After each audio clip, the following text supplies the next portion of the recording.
Hey there. I'm taking questions this week all the way through until the middle of next week on what I'm doing with my paintings right now.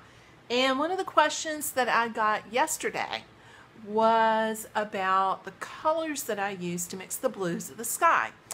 Specifically, hey Christine, it's yours. Where's the cobalt? In truth, I don't use cobalt blue. So let me walk you over here and show you what I actually used to mix all those colors that were on my palette that I posted yesterday. Hey Susan, it's good to see you. So let me undo this. It's going to give you a little twist here first. And then I'm going to walk over here in the studio and flip the camera. If I could do that, causing a problem. There we go. And these are the blues that I started mixing yesterday. Pan over here. Hey Barbie Mathis, how are you? So you can see I have just a very few of the double primary palette colors out. That green is left over from another time when I was painting. I have up in that corner in the top the dioxazine violet, aka Egyptian violet, ultramarine blue, and phthalo blue. The other two primaries that I've used were the warm red and Indian yellow. And then I've got lots and lots and lots of different blues. But these were all mixed with those two blues up there in that corner. I don't have any other fancy blues out to mix all of those different blues. The point being, you don't have to have 15 different tubes of blue to mix the variations of the sky. So specifically, Christine Norby, you wanted to know where the cobalt is?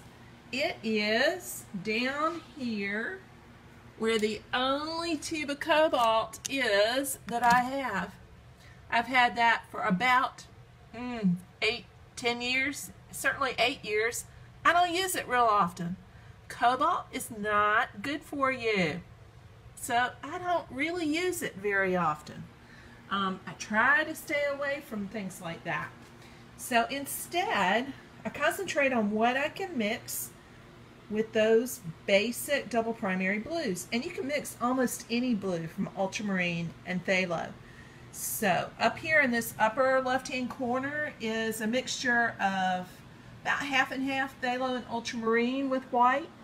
And then at that top row, it gradually gets more into the phthalo and white.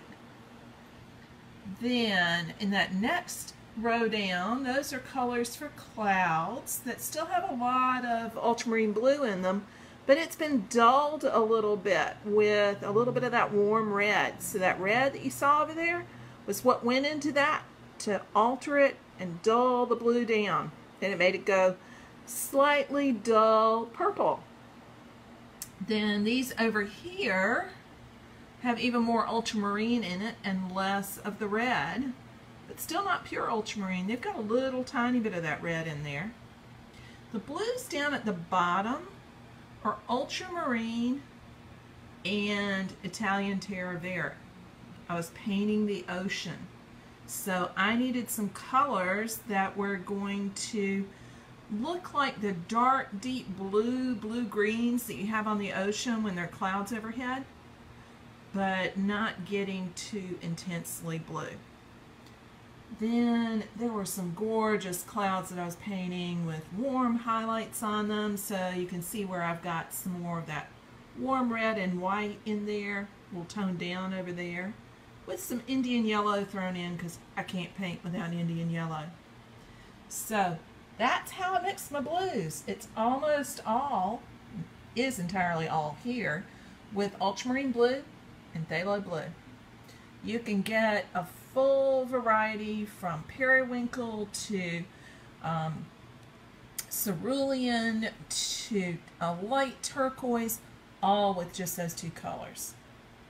So yes, you did hop on at just the right time, Deepa. How are you doing? And Donna is here. Yay. Donna, I'm playing with my obsession with blues. So I'm scrolling back to see what questions people might have. while I'm here. Let's see. Mary Catherine Edwards says it's stormy skies in North Carolina. Ooh. I wish we had a little bit of storm. I know there's a big party tonight for a friend of mine's, well, actually, my hairdresser.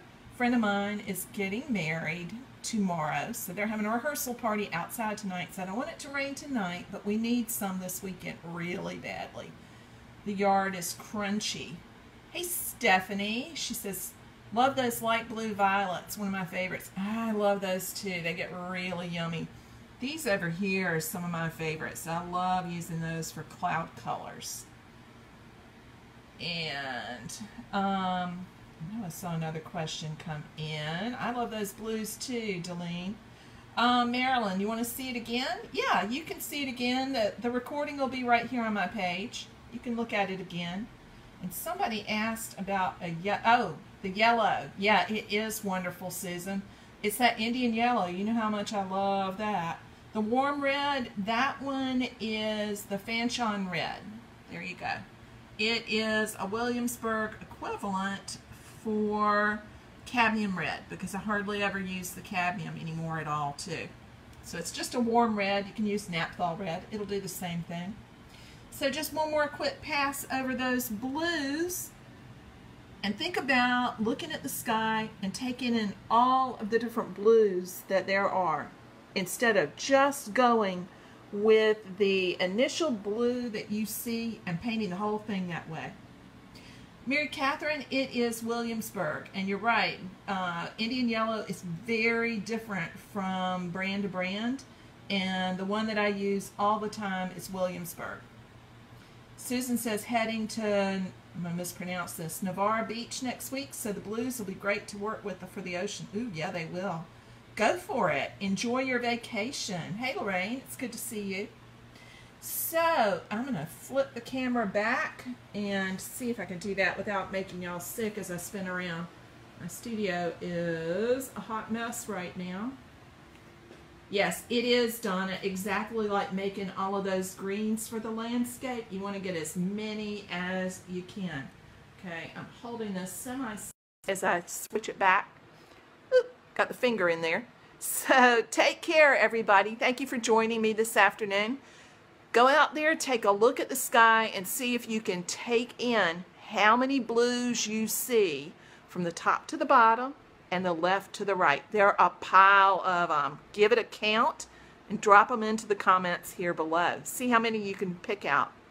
Take care, everybody. Bye-bye for now.